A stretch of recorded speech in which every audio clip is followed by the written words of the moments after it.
What is up, everybody, and welcome to the All-NBA Show, part of the All-City Podcast Network. I'm your host, Adam Mares, and I'm joined by my esteemed colleague, Tim Legler, in a new location today. Legs, how you doing? I'm good, man. I'm good. In the Big Apple today. I'm pretty good. I was looking forward to some games last night that didn't materialize very well. We did not have a great night of games in terms of point differential. Some of the ones that weren't very good on paper ended up being pretty close. And some of the games that looked good and interesting were blowouts. So it wasn't. It was a weird night in the league.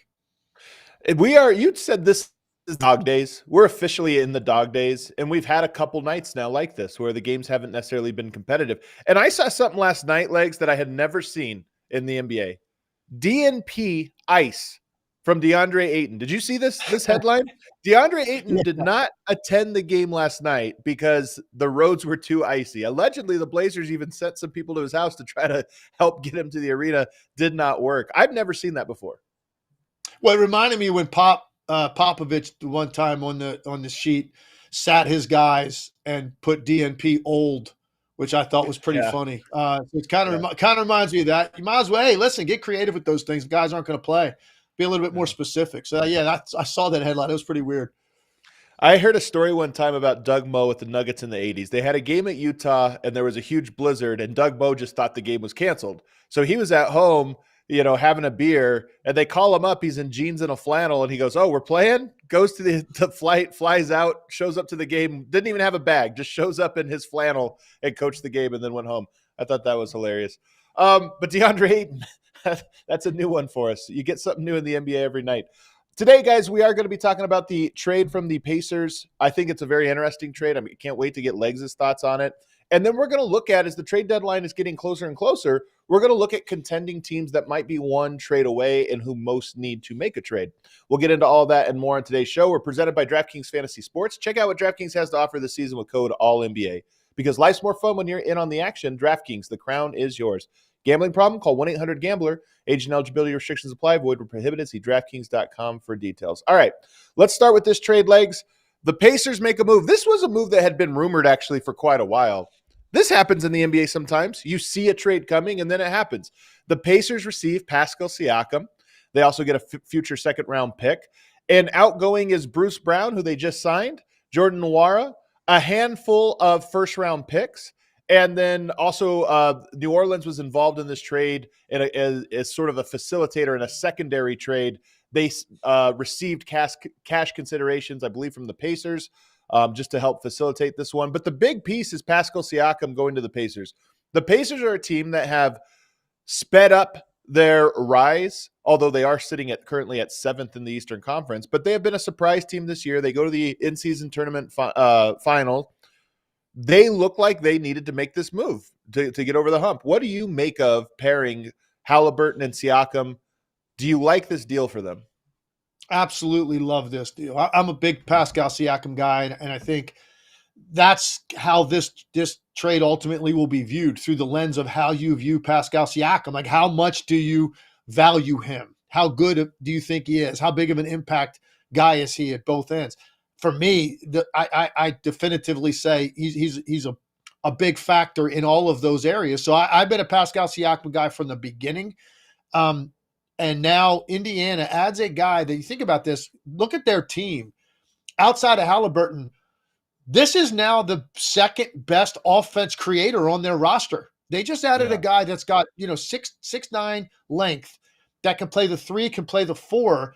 And this now becomes your second best offense generator, getting his own offense.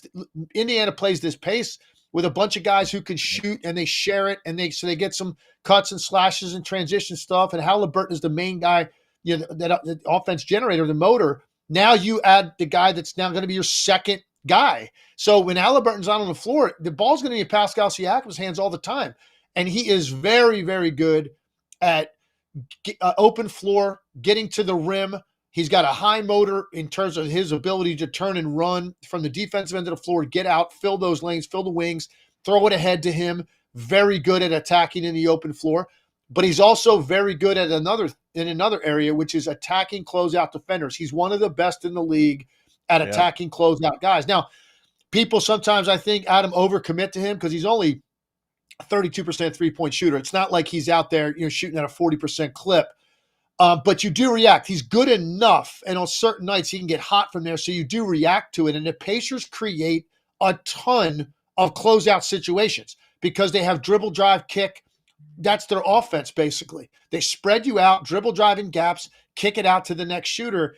Siakam's going to be part of that, and he's so good at attacking those guys and getting to the rim and finishing. He also significantly elevates you, I think, defensively with his versatility and length. It's something that Indiana really needed. They play a lot of mid-size wing type guys. They're not very good defensively, although they've been a lot better over the last month. Now, you actually can win some games if you have to get stops late if you've got Siakam and as a guy that can go guard the Jason Tatums and Jaylen Browns and the Giannis's of the world. Like, he can do a reasonable job on those guys, certainly better than what you have. So I love it from Indiana's perspective. I love the way that they, I think, changed the way they view their team, Adam, since the beginning of the season. They're looking at the East, they're looking at their team and saying, wow, because of the emergence of Halliburton and where he has taken this franchise, they're looking at an opportunity to get in there early on a guy like Siakam and not make this some bidding war near the deadline. They went in early and they went in aggressively, and they were able to get a guy now that I think significantly elevates them and how we're going to view them going forward. You mentioned you mentioned all three things that I think this trade impacts: defense, transition, and then attacking closeouts or the secondary creation. And I'll start right there because we've talked about this with Dallas a lot, that around Luka, you want to put a lot of shooting. But if it's not shooting, if you have to make up for a lack of shooting, you need guys that can attack closeouts and that can attack a scrambled defense. That's what I think you have here. You have an A-plus lead initiator in Tyrese Halliburton. A-plus, one of the best in the NBA. So you're going to be getting scrambled defenses a lot. You're going to be getting kickouts. And to have Siakam now who can attack downhill off of those, to me, that is an elite option for a guy that can sort of be your secondary weapon once the defense is already compromised. That's why I think he works in a half-court setting in a way that is not going to lower Indiana's floor at all. I actually think it raises them because it gives them the secondary part. So the first part is just that half-court. Now you have another guy who's probably, he can initiate some offense for sure, but now it's going to be when Tyrese Halliburton compromises the defense and swings it to a shooter, they shoot.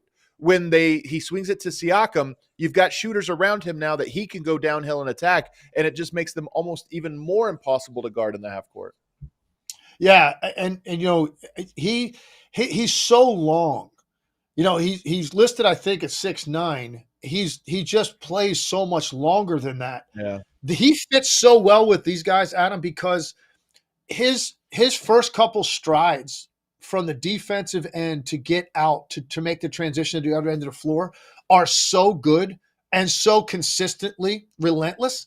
He just plays so hard. When you watch the Toronto Raptors play since the day Siakam got there and started to become a rotational player, and then eventually emerged as an all-star and a guy that was a key cog on a champion, you started to notice the one thing that jumped out always was this guy seems like he's playing harder, longer than everybody else on the floor. And he creates offensive opportunities for himself because of that. He's not a guy that is going to overpound the ball. Sometimes, he'll go into ISO mode and he'll dribble a little bit between his legs and cross, and then he'll turn, back you down. But it's always like with a purpose and taking advantage of a size matchup typically. Right. Other than that, the stuff he does is pretty decisive. It's going to be a hard slash. It's going to be a run, throw ahead, take it to the rim to try to finish. Or it's going to be the ball gets swung and you attack some closeout guy, get into the paint and either get something up on the glass or find somebody. I just love the fact that they've given Halliburton, I think, a pressure release valve as another guy on the floor that can go and attack matchups because the guys that they have now around Halliburton, that's not really their game. They are finishers, whether it be catch and shoot guys or slashers. They're going to finish the play. Right. Siakam can help begin the play. Yeah. Or if Halliburton runs something on one side, it's not there. They reverse it. The ball comes to the other side, ends up in Siakam's hands. You can go run a secondary attack from there, whether it's a ball screen or ISO or just a straight line dribble drive. He just gives them a totally different profile offensively next to Halliburton than what they had. So they've become they've already been one of the most interesting teams in the league. Now I just think that they actually now are a team you're going to be watching hard the rest of the year to see how they stack up. And we don't think they're going to be on the level of Boston, but with Right. the way that they've owned the Bucks, okay, you're now going to look at them and compare them to teams like Milwaukee and Philly, and then certainly anybody after that in that clump of teams in the middle. Indiana may have just positioned themselves to make a real run at like the 4 spot in the Eastern Conference. I think that's not out of their reach.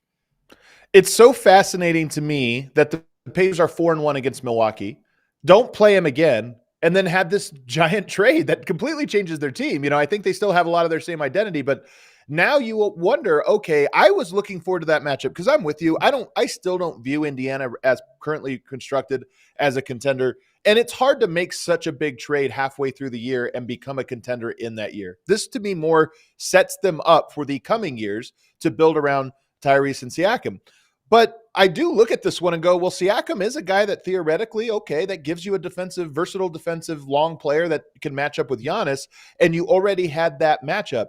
So when you look at them, I mean, are you with me that you don't necessarily view them as contenders, but do you still view them as first round upset spoilers? Or do you see them, did this strengthen that, lessen it? How do you view that in the immediate return? Yeah, I think they'd be a problem in a series for any team outside of Boston.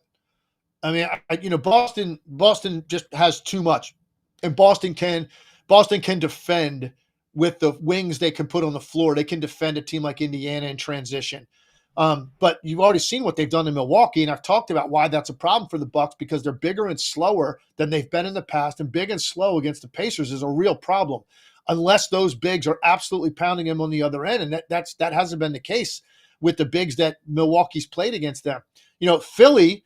Same thing. I mean, Philadelphia Embiid is a massive problem for everyone, particularly if you play him, single coverage. And, we're going to touch on, I think, the Denver-Philly game that took place tonight in a little bit.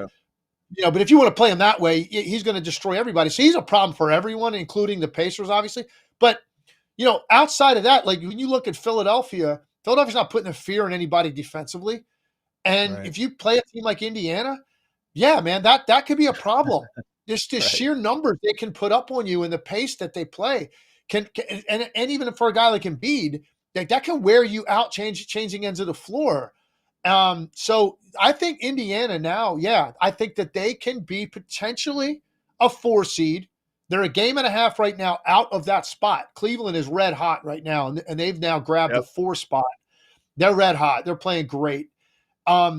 Indiana's a game and a half back of that and just got significantly better, I believe.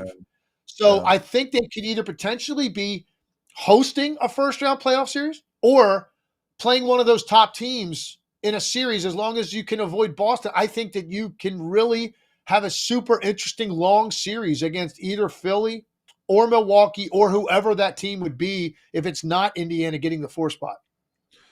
The middle of the East is interesting because different teams have taken turns being the hot team. And as you mentioned, it's Cleveland right now. They lose Mobley and then they become the hot team. The Knicks make a trade. They're the hot team now. So the Pacers have fallen maybe behind those two teams at the moment. But as you mentioned, avoid the 8 seed. That's where Boston is going to be 1-8. All those other teams have these vulnerabilities that I think you can go into the playoffs confident, at least in that first round. But the immediate future of this is interesting. But I think the long-term future of this is much more interesting, at least to me, because now you have your 1-2 building block, Tyrese Halliburton and Pascal Siakam. There's obviously an age gap between those two players, but I think you have a window. Siakam's only, I think, 30 years old. So you have a window here. He's 29. He's not even 30. You have a window here to kind of build around these two players. Who else do you consider the core there? And on the team currently, you got Buddy Hield, you got Naismith, you got Turner, Nemhard, Matherin. Who of those guys, even Obi Toppin, if you want to include him, who of those guys do you kind of consider core pieces? And what would be a third piece if you're 1-2 is Tyrese Halliburton, Siakam? Where do you think the third most important player is going to come from? What spot? It's Turner and Mathurin are the two guys. Miles Turner's critical to them. You think about what are they going to look like? And look, he's not necessarily the major impact defensive rim protector that he was, because he's become just more of a perimeter-based player in a lot of ways. He's like Serge Ibaka in a lot of ways. Like Serge Ibaka in Oklahoma City was like this incredible backline defender, like athletic, covering all kinds of ground. And then as he emerged offensively and became more of a perimeter player offensively, it seemed to affect where he was positioned defensively a lot too. So Turner's not that, but he can be in spots in the game. And just what he gives them with his ability to space the floor with his shooting and drawing out the bigs. Like Embiid's going to have to go out there. Giannis and Brook Lopez are going to have to go out there. And he's always positioned there, and then gives them legitimate size on the other end. And then I think Mathurin, I've loved him since they got him. I just think there are several more layers, I think, to Benedict Mathurin's game in terms of consistent big-time offensive production. He gives it to you now, spottily, because that's the way their team is set up. It's like Halliburton pretty much every night, and then it's who's it going to be tonight? As long as we get it from a couple of you guys and give us 20, then we're going to be able to do our thing. And it's not always Halliburton. Some nights it's Toppin, some nights it's Hield, some nights it's Turner. They get it from different places. But I think Mathurin is the guy that's most likely to emerge in this league as a consistent, like legitimate, 18 to 20 point scorer. I think that can be his ceiling. So I think those are the two most important pieces after Halliburton and Siakam. And I think that Turner, in a lot of ways, might be a perfect front court pairing for him, for Siakam. And one, it is now two very good defensive players in your front court at the 4 and the 5. So you have some rim protection behind a front line that needs probably a lot of help and a lot of rim protection. But offensively, Siakam needs spacing. And I think that I like your Serge Ibaka comp, because I do think that is how Turner plays nowadays, is that he's outside on the perimeter more and he allows space, which is what you need for Siakam. So I like that. It's even possible that you just view Turner as the third piece of this big three, and then we'll see what Mathurin kind of develops into. Maybe he needs that spot eventually. Maybe you have to start figuring out how you're going to afford this long term. But I like the Halliburton, Siakam, Turner. To me, just seems like the 2 and the 3 around that feels like it's easy to build around.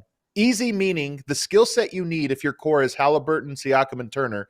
From a shooting guard and a small forward is you're going to need one of those guys to be a defender who's at least something on offense. That's a little hard to find. And then you need one guy who's a floor spacer, which is actually pretty easy to find in today's NBA. So I like that core long term. I just think they have something there. And both Siakam and Halliburton to me are winning players. They make winning plays. They're smart. They're high IQ. You're going to have something. One last note on it, if I could. If there is any downside, to this at all for Indiana, Siakam will turn 30 in April, and you don't make this move unless you are fully committed to re-signing him. And I think he probably had to have had some kind of indication from his camp that he would resign. You can't give up. Yeah, you can't give up Brown and all these picks if you don't know that you're going to resign him. And you're talking, $260 million, I believe, is what I read over 5 years is what he's going to be due. And it may sound like crazy money, but there's a lot of guys in the league making that, it feels like. So I'm not cutting the check, so I'm not stressing about it. But if there is any downside to it is, man, wouldn't it be nice if you were getting him when he was like 27 years old instead of about to turn 30, right? But regardless, I just think that Indiana Pacers sped up internally when they want to compete and be relevant, because of the start to the season and because of what they have discovered they have in Halliburton. And I think it changed. They recalibrated how fast they want to get there, and that's why they targeted Siakam. I think they probably also had some interest in Mikal Bridges. I think maybe, they looked at OG Anunoby probably. They probably looked at that like a lot of teams did. Yeah. But this one, I think, is the one that makes the most sense for them. So now the other side of this is the Toronto Raptors. And just last week, Legs, we were talking about the teams that it feels like it's over for. And we mentioned Atlanta and Toronto. Toronto so far has made the moves. They had OG Anunoby to deal. They had Pascal Siakam. They have now completed both of those trades and hit the reset button. What do you think of where they're at? They have Bruce Brown right now, and by all accounts, it sounds like Bruce is going to be on the move. That they're going to use him as another trade at the deadline, and it makes sense when you start to go through who does Bruce Brown fit with. It's pretty much every contending team. So I think that they have a good trade chip there to complete it. But you go to Emmanuel Quickley, R.J. Barrett, Scotty Barnes. You kind of hit the reset button and now have those three guys, all of whom are at least relatively young. I know R.J. Barrett a little bit up there. What do you think of what they've done now, getting rid of their two former core pieces and now having these guys as their stable? Yeah, it's interesting. I think a lot of teams that have made this decision, when you kind of transition from the old guard and a core group that had a lot of success, and now they've kind of all been jettisoned off. And usually when that happens, I think I look at what the team does and how low are they willing to go in terms of extending out to the future when they'll be good again. And I feel like they're kind of in the middle, Adam. I don't feel like they made trades that immediately you go, oh, wow, okay, that's great value. They get back R.J. Barrett and quickly, and Bruce Brown, and wow, okay, here we go. The Raptors are going to get in this thing. And you don't feel that way, but you also don't feel like, wow, I love, they got a couple of 19-year-old rookies that, look like they could be all-stars one day. They didn't get that either. So I'm not really sure how I feel about what the Toronto Raptors did. I don't know that I feel much differently about them as we sit here now as I did really, 2 weeks ago leading up to it. They were a team that has enough talent on a given night to be kind of tough to play against, but not consistent enough to really be a factor in the Eastern Conference. And I kind of feel like that's still where they are, because I don't know that these picks are going to amount to much for them. You're talking about mid-round, mid-first round picks. These aren't going to be lottery picks. These aren't going to be top 5 picks, where a lot of times teams break it down and you trade an all-star player like Siakam. That's maybe you get in return. Okay, well, this is going to turn into a top 5 pick, and now we're really looking ahead to the future because of what that could be. That's not really the case either. So I don't know if I feel much differently about the Raptors one way or another. So I'm curious to get your thoughts on what you think they have done positioning themselves moving forward, because that's what it's all about when you start to trade these veterans away. Well, when I look at them, what I see is a lot of expiring money. And Masai Ujiri is a Pat Riley type rebuilder, which is to say he is not a Sam Presti rebuilder, which is, or Danny Ainge, let's stockpile a bunch of assets, let's make this long-term view. It's, all right, how can we position ourselves to pivot to a completely new era in short order? And that's what this team looks like to me. So I do look, I'm not the biggest RJ Barrett fan, if we're being honest, but I really like Scotty Barnes and I like Emmanuel Quickley. So you have those guys, those 3 guys as sort of a core. And now you have an enormous amount of cap space going into this next year to be able to add to that or pivot, maybe move one piece, one of those guys. Maybe it's an RJ Barrett that you find another landing spot for, and you open up to be able to make a new era here in very, very short order. So that's what I look at here. Is this doesn't to me look like if you judge this of what they've done as, okay, they're building around Barrett, Quickley, and Barnes, I don't think I love it. But if you look at, they are now set up the way the Miami Heat always seem to set themselves up to make one move and now completely reset, and now you have something. I think they're set up really nicely for that. Can Toronto pull that off? Can they make the big trade this summer or sign the big name this summer? We'll see. That's how you eventually will grade the trade. But they seem to have the flexibility to do that if they're able to pull it off. Well, let me ask you one follow-up. Let me ask you a follow-up real quick to that. What do you think ultimately the ceiling is for Scotty Barnes? Because I think that's what a lot of this is going to be based on when you look at Toronto. Like, is Scotty Barnes, in your mind, does he have the potential to be the best player on a team that legitimately can contend? Do you think he can become that good offensively? I don't know that he's ever going to be that. If you look at the teams in this league, Adam, that, however many teams you want to say are contenders, whether you think it's legitimately 3 or 4 or 5 or 6, whatever it may be, the top guys on those teams are capable of like averaging 30 in a playoff series against top level competition, because that's what those guys have to do. if you're the best player on one of those teams. All Well, of real those quick, teams. how many players can be the best player on a championship team? Because I know we throw that phrase out a lot, but I actually think that number is like 7 or 8 guys. It's not that many players, in my opinion. Well, no, that's probably about right. There might be, if we really started listing them, I might think there's maybe more than that, but not many. So probably less than 10. So I Yeah. agree with you. So, but that's my point. So, what is Toronto do? Because isn't the ultimately the object of every franchise to become a championship contender? So that's my point. If Right. if you're just thinking, well, Scotty, as their coach said, when he had the meltdown after the game about the officiating, and said he's the face of the league, he's going to be the face of the league, and I kind of I necessarily didn't agree with that. I don't know if Scotty Barnes will become the face of the league. Is he a first team All NBA caliber player at some point? That's my question, because Yeah. that's ultimately how you're always going to view the Raptors.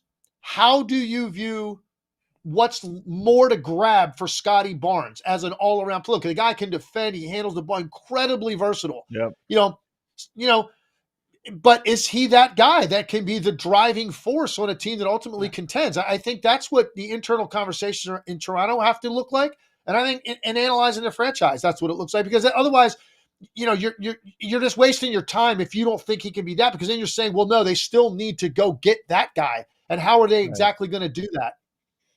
I almost view Scotty Barnes the way I viewed Siakam 5-6 years ago, where I love him. I think he's an incredible player all around. And maybe Toronto views the same thing. If you look at it quickly, Scotty Barnes, both of those guys are good. I think you have your number 2 and your number 3, and you can build a roster around that. And then maybe you look, I imagine if you're Toronto and you know how free agency usually goes for you, I imagine you look at that and say, is there a Kawhi trade out there at some time down the line? Do we set ourselves up to be one piece away and we have the assets to go, boom, there it is. That player needs out. We got him. And even if it's a short window, we go for it. So I think it's an easy question. Is Scotty Barnes a number 1 on a championship team? No, but that's not a slight on him. I just think very few Right. players are the number 1 on a championship team. And if you don't have that, set yourself up to be able to pivot to get them in the near future. The last thing, and I forgot to bring this up when we were talking about the Pacers, so I'm bouncing back to the Pacers here, but they are 27th in defense. Does Siakam, what does he raise them to as currently constructed? I'm not saying given their starting point, but from this point forward, does he make them a top 15 defense? Does he keep them at 27th? Are they the exact same defense they were before, somewhere in between? They'll move a few spots up overall. That's it. Statistically, by the defensive metrics we use, they'll move up a few spots. But and part of the reason is because of the way they play offensively. Teams that play the way Indiana plays offensively, like, you don't want long, drawn out defensive possessions. It shortens the Right. game. Yep. Like, honestly, I'm not saying you dare teams to score. It's not that you're letting them score. You're not doing that. But if you want to, your team is not built to play lower scoring games where you're grinding out possessions. That actually hurts you if you play games like that. So how many points per game can they cut off of it? A few in terms of points per 100 possessions and their defensive rating. That's not what it's about for Indiana ultimately. It's going to be about, here they go. They're in a tight game. Hopefully for them, to their liking, it's 122-120, and you got 3 minutes to go. And now you have a guy that can guard Jason Tatum better than what you had. A guy that can guard Jaylen Brown. A guy that can guard Giannis better than what you had. A guy that could switch onto a Tyrese Maxey if that's what it takes in that possession. Like, that's what you have added. A guy that in the big moments gives you a better chance to force a contested shot on this particular possession. That's more important than saying, oh, they're going to just start, really climbing the ladder in terms of defensive rating, because I don't think that necessarily helps them stylistically. Well, it's an interesting trade. I love Indiana, and I'm very curious. And I like Siakam. It's funny because I even just see in the chat, I just glanced over at the chat. There's a lot of people that hate Siakam and think he's overrated. I don't think he is. I just think he's a player that is not going to look good in the situation he was in, meaning he's not a number 1 guy. But you put him around a Halliburton, and I just think the good parts of his game are going to shine a lot more. All right, let's take a break. On the other side, I do want to make some notes on the 76ers Nuggets game from a couple days ago, just because we didn't get great games last night. So we'll rewind it 2 days for that one, which was a phenomenal game and a big narrative game. and then we'll move on and talk quickly about some of the teams that might need to make a trade at the deadline and what kind of things would they need? What are they missing? What are they deficient in? We'll go to that on the other side. But first, I want to tell you guys about our presenting sponsor, which is DraftKings Sportsbook, America's top-rated sportsbook app. If you were wondering, the Indiana Pacers, how did this affect their title odds this year? Not much. They're still plus 7,000, which is about 15th best odds in the NBA on DraftKings Sportsbook. So unless you think that this trade is going to make them instant contenders, you probably want to stay away from that one. Or you can just bet $5 on that one. And when you lose, as you almost inevitably will, you'll get $200 in instant bonus bets with their great promotion that they're running. Download the DraftKings Sportsbook app now with code ALLNBA, and new customers bet $5 on any NBA game and get $200 instantly in bonus bets. Only on DraftKings Sportsbook with code ALLNBA. The crown is yours. Gambling problem? Call 1-800-GAMBLER or visit www.1800gambler.net. In New York, call 878-HOPE-NY or text HOPE-NY 467-369. In Connecticut, help is available for problem gambling. Call 888-789-7777 or visit ccpg.org. Please play responsibly. On behalf of Boot Hill Casino and Resort in Kansas, 21 older age varies by jurisdiction. Void in Ontario. Bonus bets expire 168 hours after issuance. See dkng.com/basketball for eligibility and deposit restrictions, terms, and responsible gaming resources. Also want to tell you guys about Game Time. This is the #1 app if you're looking to go to a concert or a game this weekend. It's about time to start making weekend plans. If you don't have plans, hop on the Game Time app. Check out the arena near you and see what kind of deals you can get on the games. They have that awesome feature at the top right of the main screen. There is the all-in pricing, so you don't have to think you get one price and then you go and the fees are more expensive than the ticket. Hit the all-in price and you know exactly what your checkout price is right at the end. And then one of my favorite things to do is if you don't have plans and you open up the Game Time app, you might find those flash deals, last-minute deals where the prices drop rapidly. You might be able to get into your arena with good seats for $20, $30, $40. They also have that feature where you can click on your seat and it'll tell you exactly what the view looks like from that seat inside the arena. So take the guesswork out of buying tickets to Game Time. Download the Game Time app and create an account. Use code ALLNBA for $20 off your first purchase. You could probably find a ticket to an NBA game this weekend for $20. So if you use code ALLNBA, you get $20 off your first purchase, and the purchase is $20.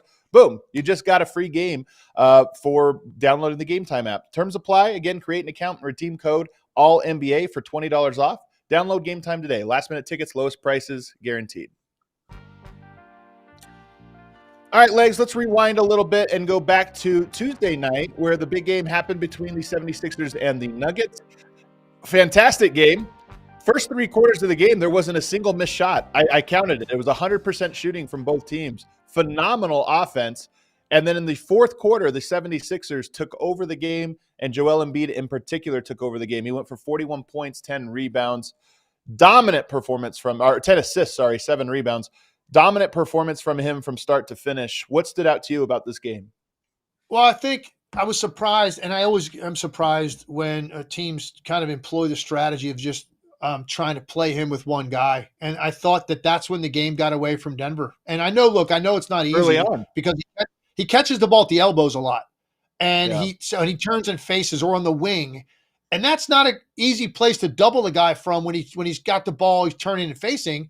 That's not an easy place to double him from, but I don't understand. And Boston went through this. They played him that way, and he went for 50 on them. I don't understand not forcing other people on this team to shoot the basketball at all costs. That's what I'm doing if I'm playing Philadelphia. Now, you don't necessarily double him every trip, but my goodness, you've got to make him see more traffic and give the basketball up early. Because, look, he's a better passer than he was 2 or 3 years ago. He won't beat you by passing the basketball. And I don't think they've got enough firepower off like catch and shoots and enough just offense creators to be able to beat you. So I was a little bit surprised that kind of Denver, I felt like kind of lived with his face-up ISO game, and he's one of the best in the league at that jab step, 15 to 18-foot jump shot. He doesn't miss that shot very often, and I felt like he got what he wanted to get. So I don't think that Philadelphia really, felt Denver's best effort defensively. Everybody was hyped about the individual matchup. I feel like Embiid's always going to get the better of that statistically because he has to play a certain way as a scorer, and Jokic doesn't. And so, the numbers are going to favor Embiid most of the time in terms of scoring. But I was looking at Denver, I thought maybe in a more complete package as a team, in the way that they played against Philly and winning that game, but it didn't happen because Embiid was the guy that was in control, and he controlled the entire tempo of the game in the fourth quarter, and Denver didn't have an answer for that. I think Denver's, because this is 2 games in a row that Denver has deployed the same strategy, which was, to kind of force him outside the paint, let him catch the ball, and then pack the paint around him, try to just stay there and keep him out. I think he had 6 points in the paint in that game. Problem is, he had 35 points outside the paint, and he was very comfortable. To your point, this was a lot of he catches on the elbow, and Denver would leave Aaron Gordon out on him, and they would almost dare him to shoot. But he's so comfortable from those spots, and he catches a rhythm. And this, good jump shooters, if you get comfortable first 3 or 4 shots, you're in a rhythm. The rest of the game comes easy to you. And I thought Denver did that. In the second half, though, Denver did throw double teams at him, but they threw him to him 1 pass away and before he took a dribble. So he had a lot of comfort. I mean, to start the second half, I think Philadelphia goes 3 for 3 from 3-point line and a shooting foul. So really 4 threes before Denver calls a timeout on 4 straight possessions. And I thought it was a lot of, okay, we're going to mix it up this time. We're going to double, but we're going to double in the easiest way for him to make reads. And so I thought that was another one where Denver's strategy on this one, I just thought was a little bit strange. Yeah, look with Philadelphia, if it's a lot of their success is going to be determined on how they shoot from the 3-point line, and they were almost 50% in this game, and they didn't take a ton, and I think that's to their liking. Philadelphia gets up there in the upper 30s or 40 3-point attempts. I think they're absolutely playing into your hands defensively, and they were determined not to do that because they didn't have to do it because of the areas of the floor that they were successful in. They didn't have to do that, and they were disciplined in that. And if they're going to make 15 threes and it'd be a +9 against Denver from the 3-point line, it's going to be tough because Embiid is going to be making a ton of mid-range shots and he's going to get to the line a ton. If you supplement that with 15 made threes, Philadelphia's a problem for anybody that they play. Yeah. What did you see from Jamal Murray in this game? Did anything stand out to you about his game? I thought Jamal Murray I felt he was kind of quiet and subdued. I didn't see a super aggressive Jamal Murray. And there was a stretch when Jokic went off the floor in the second half, and I thought that's when Jamal Murray was going to take over the game or try to, and he just didn't really do that. Did you agree? I mean, you watch his team every single night. Did you feel like that Jamal Murray ever got to that point when, because there's sometimes when he goes in that mode for 6-8 minutes when you can just tell the tempo and he's playing with, he's trying to light you up every trip. And I don't think he really got to that place in this game. I think he tried in the fourth quarter, and it was a rough quarter for him. I thought he game managed for most of it, and then the fourth quarter, he goes 0 of 4 shooting. He had 2 turnovers in the fourth, and I think he had another one where it was a 24-second violation that he sort of created. So, basically 30 turnovers and 0 of 4 shooting. I thought that was one of the big stories is Denver in this game, in the clutch, did not get good looks. And you credit the 76ers, I thought, made some big-time defensive plays, including and especially Joel Embiid. There were a couple plays where he's fronting Jokic. Murray goes for the drive, he recovers. Reggie Jackson goes for the drive, he recovers, and he challenges him. But I just thought both Reggie and Murray's execution in the fourth quarter was really bad. And I'm curious to see these teams play again in 9 days. I'm curious to see how much of that was a function of what the 76ers did versus how much of that was, just a struggle from Jamal and Reggie in these particular games. Denver's clutch numbers last year were phenomenal, and obviously that translated into the playoffs where they were unbelievable in the clutch. This year, they haven't been quite great. I think there's something like 11th or somewhere around there in clutch offense, which I'm curious to see if that's something, a hangover, or if there's something real there about the Nuggets that they have lost in their clutch time execution.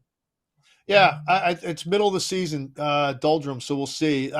You don't know that it's necessarily a trend at this time of the year. I'm really anxious to see them play again. This is one of those tantalizing matchups when you talk about, wow, what would be the most entertaining finals matchup? This is one of the ones we would look at because of these two players, right? And how it's different in the way that they have to attack it and approach it, but they're equally important to their teams.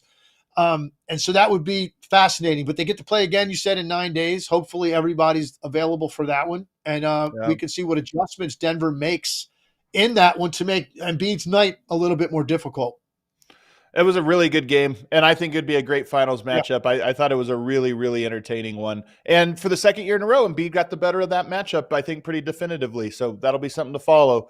Let's get in now to trade season. We're not far away from the trade deadline. I want to start by proposing to you 4 teams that I think do not need to make a trade this year. Number 1 is the Boston Celtics. I put the Clippers, Pelicans, and Thunder in here, but Boston is the biggest one where they are currently the favorites. They have a great top 5. They have good players off the bench. Sometimes making a trade can set things backwards. I think if as good as Boston has played this year, and then especially how good their top 7 guys have been in the rotation, I just think this is the one team that you can say for sure in my opinion, does not need to make a move before the playoffs begin. Completely agree, and they go deep. Even some of their more marginal role players are guys that are impact guys. They've just, and it's because of the way that they play, and everybody's in a great role. Their role acceptance is tremendous on this team outside of their top 2 stars. I agree. What more can you add without taking a risk that you're damaging some of this chemistry that you have right now? They're the favorite to win the whole thing, and they should be the favorite to win the whole thing. And barring an injury to one of their top guys or some trade happening that we don't see coming from some other team, which we'll know that in about another month. We'll know if that happened or not. This is a team that should be expecting to win it all this year. So when you have that, why do you mess with it? They've got what they need. Because again, the versatility defensively with what they've added, they added significant offensive pieces without sacrificing what they gave up defensively by losing Smart and Robert Williams. You had a Holiday and Porzingis. You don't lose a whole lot. Williams a little bit more of the spectacular shot blocker, but Porzingis is a guy that's consistently there. And then Holiday's every bit what Marcus Smart is on the perimeter. So to me, when you get that much firepower added and you don't really give up much defensively, you got a team that should win it all. And their expectation should be, and I think if they don't, it's absolutely a failed season for them because they are the front runner. They're in the best position. They're most likely going to have home court advantage throughout the finals. Yeah. The other team for me, the Clippers, they have this Bones Highland there who they're not using. And a young player like that, you might as well trade him if you're not going to play him and try to recoup something. But when you talk about needs, their top 5 has been phenomenal. You've got Westbrook and Norman Powell off the bench who are locks. And then you have Daniel Tice and Mason Plumlee, who, depending on the matchup, you're going to go to one of those guys in a playoff series. You have all the different configurations with Paul George and Kawhi Leonard that you can throw out there, play small or what have you. This is a team, and when I was preparing for this, I was reading a bunch of, they need a power forward, they need this or that. I look at them and think that's crazy. They had PJ Tucker. They didn't use him. They didn't need him. I don't think this is a team that actually needs any piece. If you move Bones Highland, future assets or something is what I would look at, or future trades. But I wouldn't necessarily think that they need a rotation piece for the playoffs. No, not at all. I agree with you. They have more than enough. This team has more than enough talent to win it. That's the bottom line. It's going to come down to health for them and how seriously we take them. Talked about it before. Harden's in a great landing place now. He doesn't have the pressure to deliver big scoring nights for them to win in the playoffs. They've got the guys there that are going to have that pressure on them. They can be really, really good defensively with certain lineups put out there. Kawhi Leonard, if you want, can play at the 4 spot and guard most 4s in this league if you're playing a smaller lineup like that with one of those 3 bigs on the floor. So, no, I agree. There's only so much that you can have. There's not enough minutes for anybody they would add to have a significant impact on this team. The Pelicans might be controversial here. We've talked about the Pelicans a lot on this show. Their needs are not necessarily personnel. Their needs are experience, maturity from their stars, consistency. I don't know that I like the roster, and they have so many good role players. They have a lot of configuration. So they were another team that I looked at. And when you start to look at, okay, what position, is there a position they're deficient at? I don't think they are. I actually think that a trade might actually set them back because their thing is they need consistency from the guys that they already have. Yeah, I love their roster. I love their depth. They have a lot of impact role players that come in, and they're in there to do a specific thing, and they seem like they do it every night. For me, this is going to be health because all 3 of their top guys have had some health issues. And then, I beat this drum a lot, but it's Zion Williamson's motor. Zion Williamson's motor is, to me, the biggest determining factor for this team making a serious run at the West. And the urgency that he needs to play with to make a statement every night. I'm this team's best player. And on my bad nights, I'm still giving you super high level production.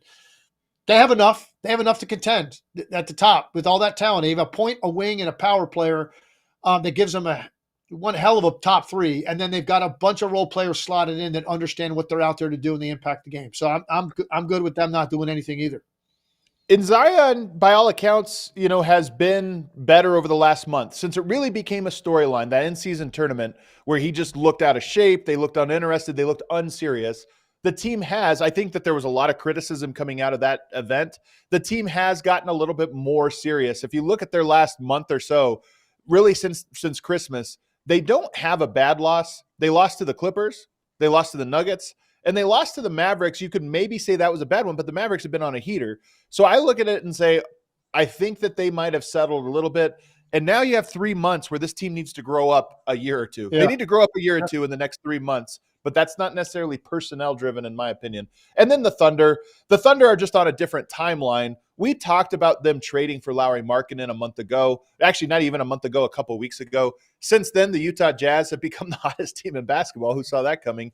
And Oklahoma City, I think, also has maybe lessened the need. They've looked like a team that's lessened the need. To make a contend now move, they probably need a trade, but I think they're probably content to ride out whatever it is they have in this year and maybe catch lightning in a bottle. Yeah, no, I totally agree with you. I think with all these teams we're talking about right now, though, it's interesting always to think about what defines a successful season, in general terms. Like I think for the Pelicans, for me, it's win a round and then battle somebody in a long series in the second round, because at that point you're talking about playing potentially a Denver, or maybe it's a Clippers, whoever that, maybe it's Minnesota, whoever. And if it's Minnesota, you might even beat a team that, hey, this team doesn't have a lot of playoff experience. We can beat a team like Minnesota. So I think that's how ultimately we look at all these teams. Like, what defines success for them this year? Because for all these teams, it's not winning a championship. It's not realistic to do that. But you certainly can fall short of that. If you lose in the first round, if you're Detroit, you lose. I guess it depends on the matchup. They might not be favored and they lose a 6-game series in the first round of one of these top teams. Is that disappointment? I think it's then you kind of rethink how good are their top guys at that point. But I think all of these teams we're talking about, let's be realistic in what they actually can attain this year. Yeah. All right, let's get on to the teams that do need to make a trade. I look at Milwaukee right now. I'm just so curious about what it is they are and are going to be right now, because they don't look to me like title contenders, and they do look like they need a move. And if I define that move, it's probably a wing stopper or a perimeter stopper that they need. We've talked a lot about Lillard. Beasley to me is not a championship backcourt. So you start to look at the two guys that I actually love in Andre Jackson Jr. and Marjon Beauchamp. But recently, Beauchamp has not been playing a ton of minutes, almost like they're losing confidence in him as the season goes on. I think that's a mistake. I think they should be investing in him a little bit more. But nonetheless, if I look at that team, I've said this from the beginning of the year, and it's only become more true to me as I've watched them. That backcourt needs more defense if they're going to go up against some of the top teams. So to me, they need a trade before the deadline, and it's to bolster their defense at the point of attack. I'd agree. I think Beauchamp was a guy they thought could maybe take that leap. He hasn't really. Now let me ask you this. Do you think Jay Crowder coming back addresses that? No, because that's not. I think you need something that's more perimeter oriented. Jay Crowder is a versatile guard oriented defender. Yeah, a little more guard, get around screens, in particular. Yeah, so then I agree. If Crowder's not necessarily a solution to that, and he is a guy that will compete defensively, but again, more against like the bigger guys, like the bigger wings. He does a better job against those guys than the little guys that are super quick coming around screens with a live handle, being creative. Like that's a different level of competitiveness at the point of attack than what Crowder's going to give you. But I do think he will help.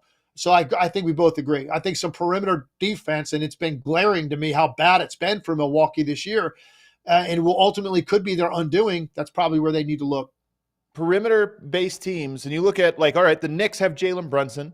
The Pacers have owned them in large part. They had a lot of perimeter creators. Maybe Bruce Brown was a big piece of that, so maybe they lose something there, but your main guy, Tyrese Halliburton, is still there. Are you going to put Beasley on him?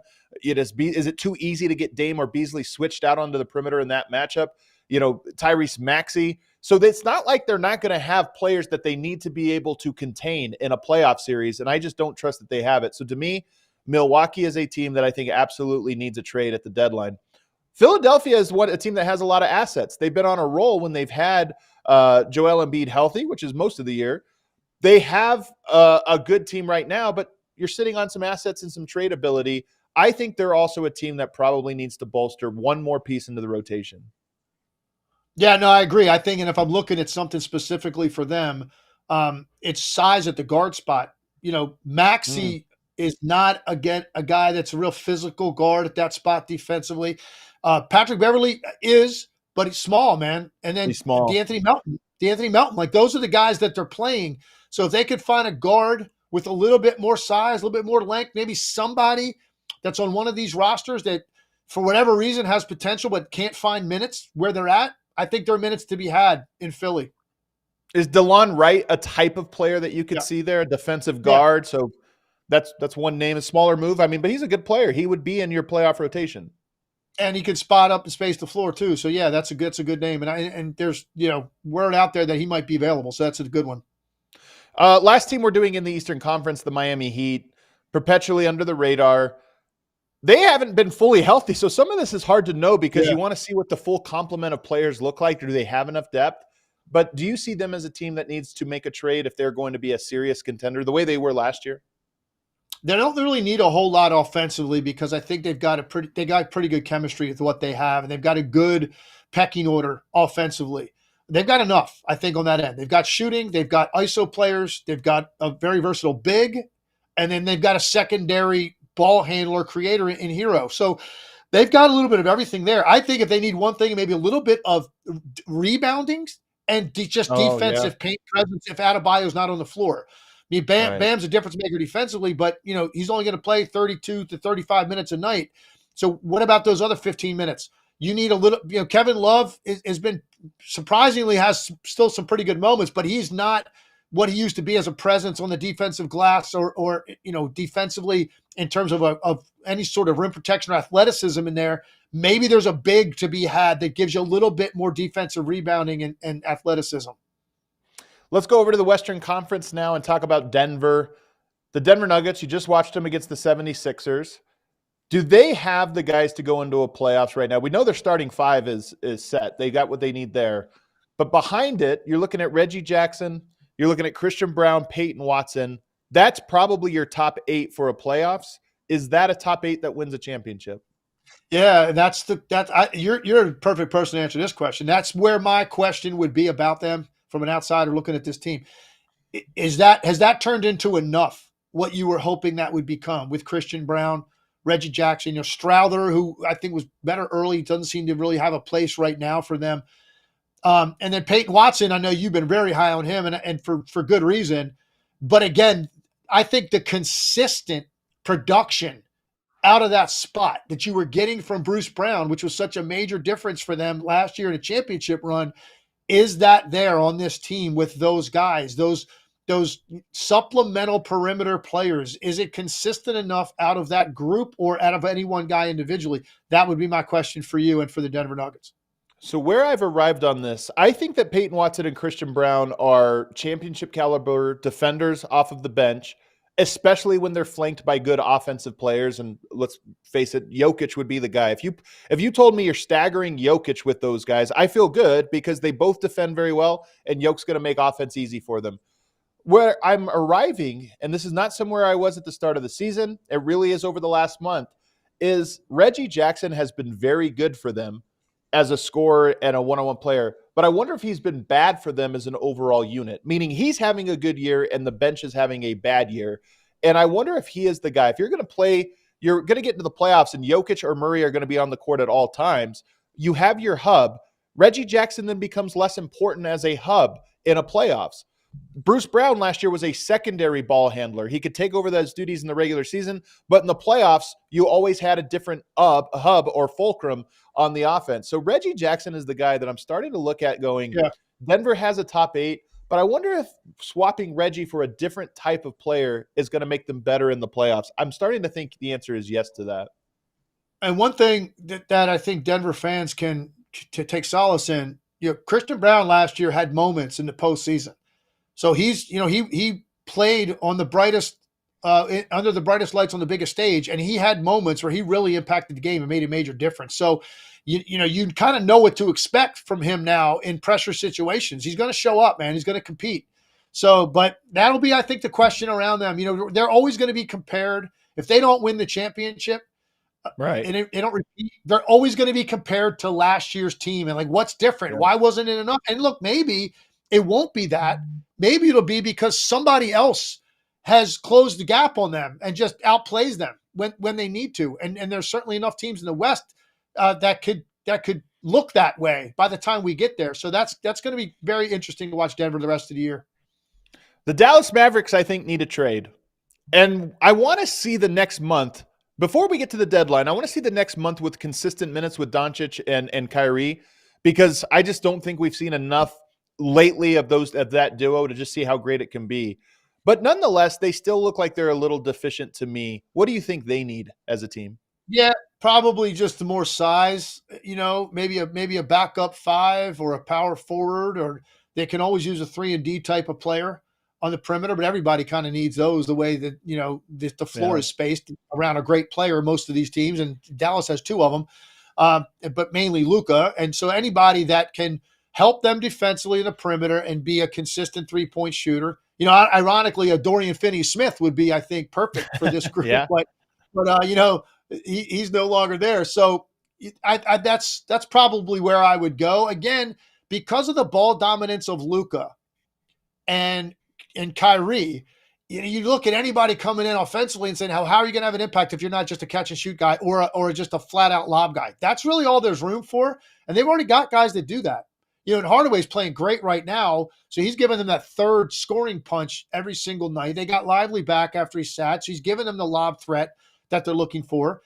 They just got Kleba back, and he's still getting his feet wet, but he's a difference maker defensively and can spot up and shoot the ball. So I don't know, man. I'm not sure if Dallas looks at their roster and thinks they need to do much, but if anything, maybe just find another big.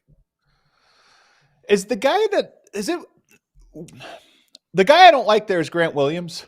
And I know that was their big move in the offseason, but and I don't even know if you can trade him. That I thought he would, that's for sure. And he's taken a spot, he's taken salary. So I just look at him and I don't know if they're looking to move a guy right after signing him. But to me, if we're just playing fantasy basketball GM here, he's the guy that I would be throwing in the trade machine and just saying, I don't know if he's the fit for what this team is evolving into. And and in a position where you're just talking about size, can you replace him with something else that gives you the size to go against your Lakers and your Nuggets and your Timberwolves out west? So I don't know if that's even possible or on the radar, but it's where I would go. And then lastly here, let's go to Minnesota. Let's go to the Timberwolves. Do they need a trade? They're number 1. You're feeling good about yourselves, but you've never gone to the second round with this group. What do they need?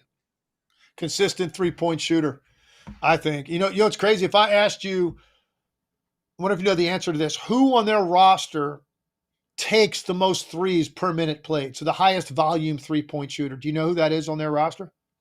I would guess Naz Reid or Karl Anthony Towns, as if you're talking on a per minute basis. It's Naz Reid. It's your backup center is the highest volume 3-point shooter on your roster, right? Per minute played. He takes almost 5 a night in 22 minutes. Anthony Edwards takes the most overall. And I think Anthony Edwards sometimes takes threes that help defenses. Because I think, he wants it so badly. And you have a tendency to try to hit that home run at key times. So I think if they could find a 3-point shooter out there that can find minutes in their rotation, there's minutes to be had there for somebody that can play off of Edwards and Towns, and even some of the help that you have to provide on Gobert on his offensive rebounding and his dive lobs, because you have to get perimeter players kind of pinching in to help on that. And that means there are opportunities sometimes for the ball to be kicked back out of there or swung to a 3-point shooter. I think there's something there if they can find one. Yeah. I said last one, but we actually have Sacramento too. Let's hit them really quick. What does Sacramento need? Like, what's going on with Davion Mitchell? Do you need a backup point guard there? Because they've got Fox. And then after that, they've got like a lot of wings who all do kind of similar type things. They don't have like another guy that's just out there for 15 minutes to like push pace and just get guys open shots. And I thought it was going to be Mitchell, and they love his defense. He was one of the best defensive guards in the country. That's why he really became a household name, and he had a great NCAA tournament. And he's a lottery pick. But now you look, and he's playing 12 minutes a night, and he's scoring 3 points a game and giving you 1.5 assists. So I don't know if there's something going on there. They're not thrilled with that, or they're just using it for defense. But I think they could use a true point guard that can facilitate and get the ball into the hands of their shooters, of guys, like Malik Monk and Kevin Huerter and Keegan Murray, and make it a little easier for them if De'Aaron Fox isn't on the floor. Earlier in the year, they were going to Keon Ellis for that. I'm not sure why he has been collecting DNPs lately. I'm guessing just poor play, but he was another guy. But I could see that point guard play, when you're not just talking about guard play, because there's a lot of guards in the NBA, but you're talking about a guy to run non-Fox minutes. That's one of the hardest things to find in today's NBA, it seems. There's just so few true point guards, and especially if you're talking about backup ones. I guess you could look at a Tyus Jones type mold and that type, but maybe that's the move that they have to make. I think they also probably need a little bit more defense just injected onto their team. So you're probably talking about a defensive-minded point guard. That's tough. You're starting to talk about something tough there. Legs, that does it for today, though, man. I liked it. On a little bit of a slow day in terms of games in the NBA, we were able to hit trade talk and kind of run through the contending teams and hit who trades. So I thought it was a great show. Any parting thoughts? Just that, look, the big story was the Siakam news. And I think it's going to be a very active trading deadline. We just talked about a lot of these different teams and what they need, but the first shot fired by the Indiana Pacers and going out, and I guess the Knicks with Anunoby as well. So Toronto has done their part to help a couple of other teams in the Eastern Conference get significantly better, I believe. Pacers Kings tonight. I don't expect us to really get a look at the Pacers just quite yet. That might be more over the weekend. You've also got Thunder Jazz. I like this one. Two young teams that are on a little bit of a heater. Those are your marquee games tonight. All right, everybody. Thanks for tuning in. A little bit of an earlier hour. If you're new to the show, don't forget to hit the subscribe button. We're doing this 4 times a week with Legler, giving his insight on the NBA. And do us a favor and hit that like button for us on the way out. We'll see you guys on tomorrow.